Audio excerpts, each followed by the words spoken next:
नमस्कार, स्वागत है आप सभी का आईएएस पॉइंट के यूट्यूब चैनल में। हमारा जो सेक्शन रहता है वो आपका इंपॉर्टेंट प्रश्न का रहता है, जिसमें हम डेली 10 प्रश्नों को विस्तार के साथ देखते हैं। आइए प्रश्नों की शुरुआत करने से पहले हम आपको बता दें, यूपीएसआई महासंग्राम 2021 नोट्स आपको सिलेबस के आधार पर आधारित है। यह नोट्स आपको मात्र 149 रुपये में दिया जा रहा है। सिलेबस में जितने भी टॉपिक हैं सभी कवर किए गए हैं। लगभग 250 पीडीएफ का संग्रह जो कि आपका टॉपिक टू टॉपिक है, जैसे सामान्य हिंदी, मूल विधि, सामान्य अध्ययन यानी कि संपूर्ण जीएस, उत्तर प्रदेश विशेष, गणित, तर्क परीक्षण यानी कि रीजनिंग, कंप्यूटर और प्रमुख खेल संस्थाओं जैसे कई जो महत्वपूर्ण टॉपिक है सभी के सभी कवर किए गए हैं।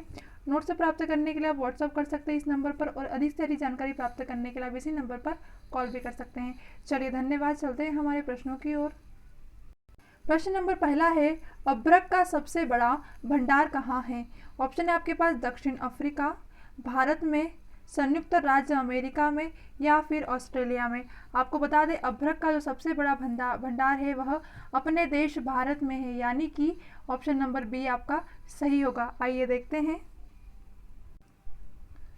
भारत विश्व में अभ्रक शीट का सबसे बड़ा उत्पादक और निर्यातक दोनों है।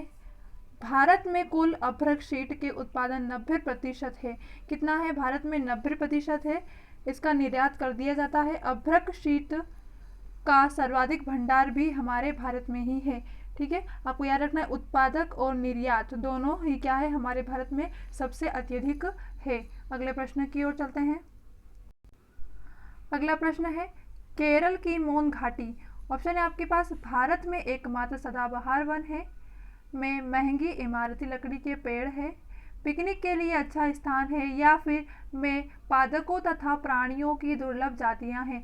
आपको बता दें कि केरल की जो मौन घाटी है यह पादपों तथा प्राणियों की क्या है, एक दुर्लभ जातियां हैं। आइए देखते हैं। जैसा कि आपने ऑप्शन में देखा, केरल की मौन घाटी में पादपों तथा प्राणियों की दुर्लभ जातियां हैं। यह जैव विविधता के लिए सर्वाधिक प्रसिद्ध है। एक तो किसके लिए यह सर्वाधिक जैव विविधता है, और इसके साथ साथ यहाँ पर पादपों तथा प्राणियों की क्या है, दुर्लभ जातियां हैं। इस तरह आपका ऑप्शन नंबर डी सही होगा, यानी कि पादपों तथा प्राणियों की दुर्लभ जाति है कौन? केरल की मौन घाटी। अगले प्रश्न की ओर चलते हैं। अगला प्रश्न है, विश्व का एकमात्र पल्लवी राष्ट्रीय पार्क स्थित है। ऑप्शन है आपके पास मणिपुर में, कुआलालंपुर में, बिलासपुर में, या फिर दिसपुर में।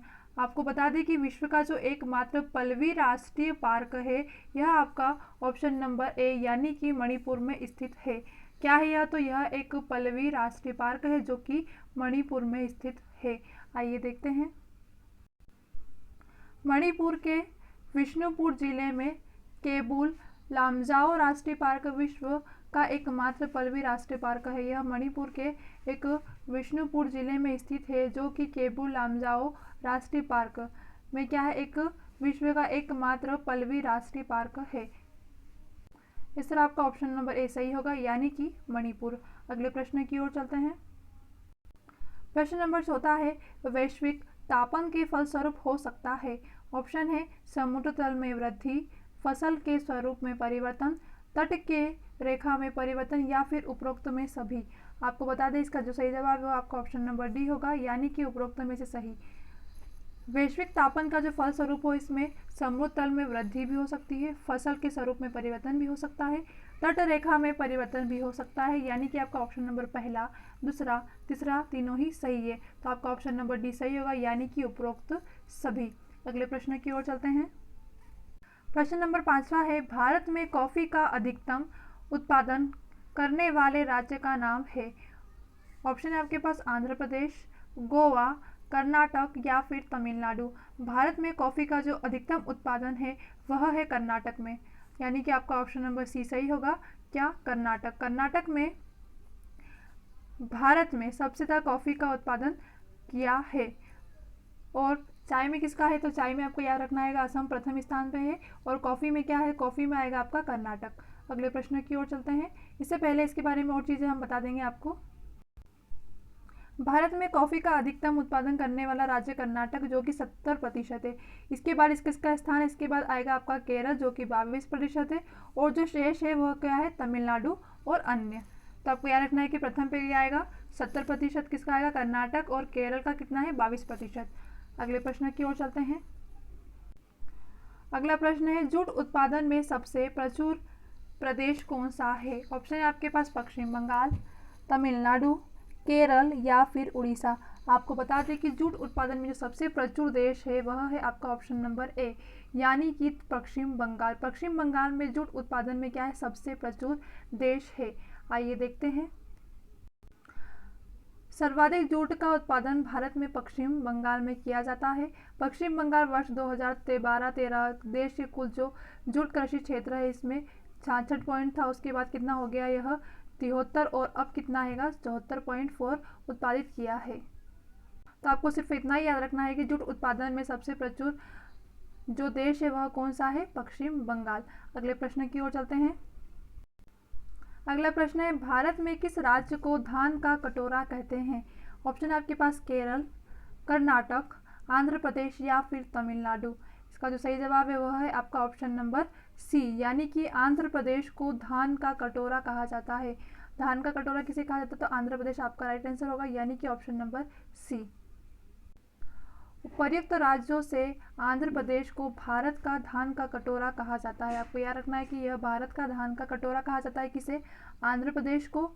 यहाँ की जो फसल ये 70% से अधिक चावल की पैदावार होती है। 70% से अधिक क्या है, यहाँ पर चावल की पैदावार होती है, इसीलिए आंध्र प्रदेश को भारत का धान का कटोरा कहा जाता है। आप सभी जानते हैं धान किसे कहा जाता है, धान चावल को ही कहा जाता है। अगले प्रश्न की ओर चलते हैं। प्रश्न नंबर 8वां है, तमिलनाडु के निम्नलिखित जिलों में से कौन सा जिला लवणता वृद्धि के कारण खेती के योग्य नहीं है? लवणता की जो अत्यधिक वृद्धि के कारण क्या है, खेती के योग्य नहीं है। ऑप्शन है आपके पास तिरुचिरापल्ली, नागपट्टनम, रामनाथपुरम या फिर कोयम्बटूर। आपको बता दें कि इसका जो सही जवाब है वो आपका ऑप्शन नंबर ए होगा, यानी कि तिरुचिरापल्ली जो है यह तमिलनाडु के अंतर्गत है। तो यह जिला लवणता की वृद्धि के मतलब यहाँ पर लवणता की क्या है, अत्यधिक वृद्धि है, इसी कारण यहाँ पे खेती करने योग्य नहीं है। आइए देखते हैं।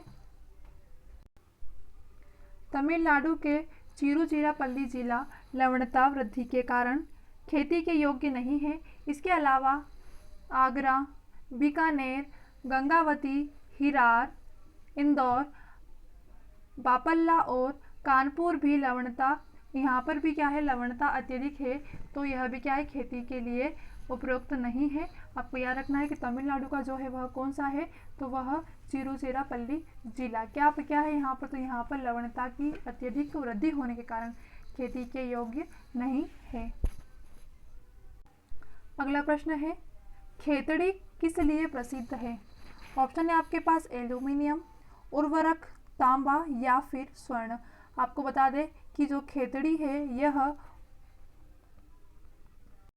ऑप्शन नंबर सी आपका सही होगा, यानी कि तांबा। तांबे के लिए क्या है, खेतड़ी प्रसिद्ध है। आपको याद रखना है कि जो खेतड़ी है यह राजस्थान के अंतर्गत आता है, तो खेतड़ी राजस्थान तांबा के लिए प्रसिद्ध है।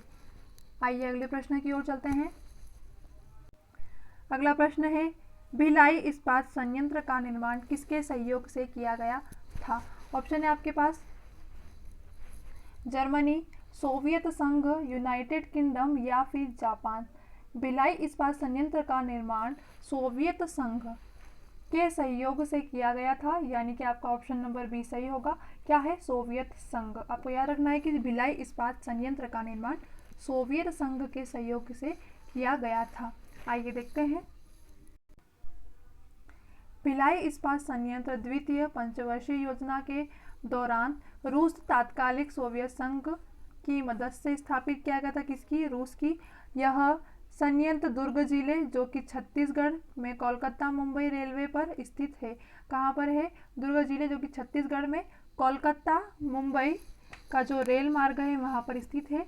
यहाँ पर कच्चा माल जिसमें लोहायस्क, डल्ली, राजहरा खदाने से कोयला, कोरबा, बोकारो, करगिली एवं झरिया क्षेत्र से चूना, पत्थर, निंदिया खदानों के जो मैगनीज है, बालाघाट तथा भंडार क्षेत्र से डोलोमाइटरी, भटपुर, रामटोला, हरदी, कोसंदी, यह जो जिले हैं यहाँ पर जलाशय तथा विद्युत कोरबा तापीय शक्ति ग्रह से प्राप्त करता है। ये सारे जिले हैं। यहाँ पर से क्या होता है, भिलाई इस्पात संयंत्र के दौरान सोवियत संघ के द्वारा इसे क्या किया गया था, सहयोग से किया गया था। तो इतनी जगहें हैं, जिलों के नाम हैं जिसके अंतर्गत भिलाई इस्पात संयंत्र का निर्माण किया गया था आपका सोवियत संघ।